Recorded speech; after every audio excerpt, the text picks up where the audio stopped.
Pain was a constant companion for Alissa Whitson for much of her life. When I was 15, I started having really severe back pain. My dad took me to the doctors, and the doctors told me that I had degenerative disc disease. Didn't make any sense to them because they said usually they don't see it in people till they're in their 50s, 60s. So they're like, here's a back brace, here's some Vicodin, you'll eventually be in a wheelchair, this is the rest of your life.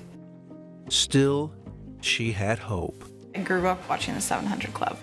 And so I'd always hear the miracles and the testimonies. And so even though I didn't fully understand the Jesus that heals, I still remember in my youngest ages, my earliest years, my grandma saying, we're praying for your healing.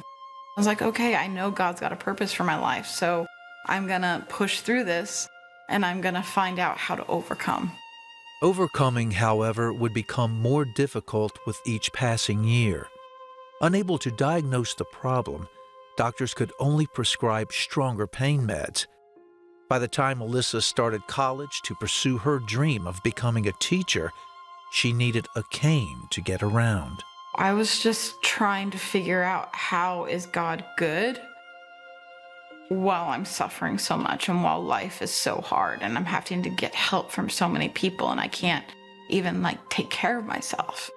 When I got to that point of complete hopelessness, I had so many pills from medication after medication after medication. And so when I decided I was done, I just dumped out everything I had and swallowed as many pills as I could.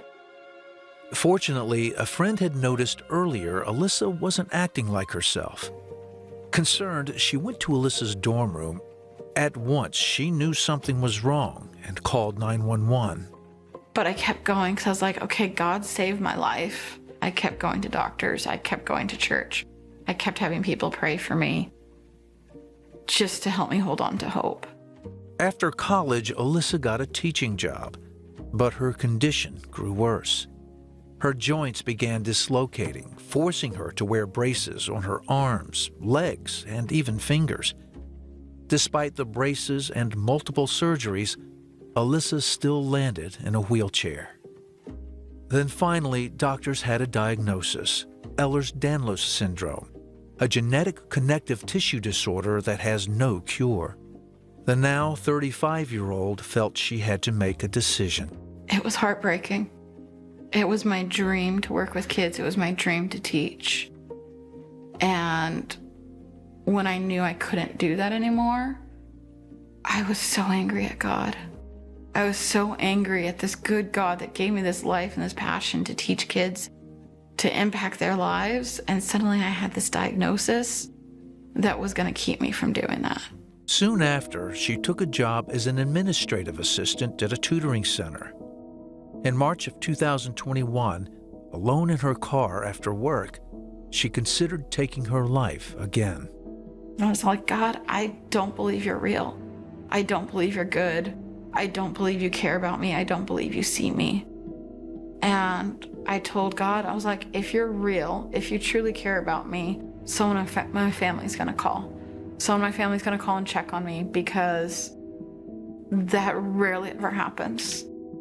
And I didn't believe that could happen. So I gave God the impossible task. A task God soon accomplished.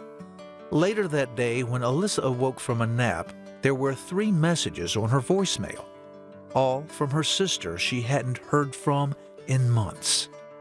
That doesn't happen. Even now, looking back on it, how in the world did that happen? And I was like, okay, God, you see this struggle. So you've gotten me through this point. You're still getting me through. You're not leaving me. So you see me, and I will surrender to you. At the suggestion of a friend, Alissa went to Seattle Revival Center to receive prayer for healing. Pastor Richard Gordon from Bethel Church in Redding, California, was leading the service.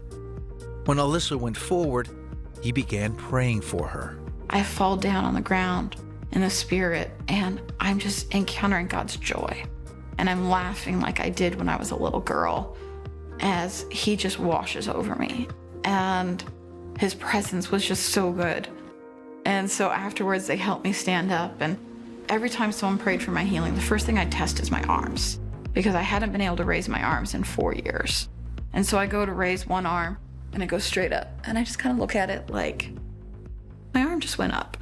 And I was like, that's kind of cool. And so I go to raise the other arm and it goes straight up. And I just freak out. And I'm like, oh, okay, God, this is real. My arms are up. And I just start praising God. And then Holy Spirit tells me, you don't need your braces anymore. And so I took off my finger braces, I took off my knee braces and my ankle braces, and I ran around my sanctuary completely pain-free. Within months, Alissa was off all medications and would need no more surgeries. Following God's leading, she didn't return to teaching. Instead, she attended Bethel Church's School of Supernatural Ministry, took a warehouse job, and is traveling around the world sharing what God did in her life. Even believers have lost hope of the God who heals and of the God who walks with us through our pain, and knowing that kind of strength. And I hear the stories over and over again from people who just quit believing, who don't want prayer. And I know there's people that are in the shoes that I was in, fighting. And so I really feel like God's calling me to be used to restore hope to people, to show them the God of all hope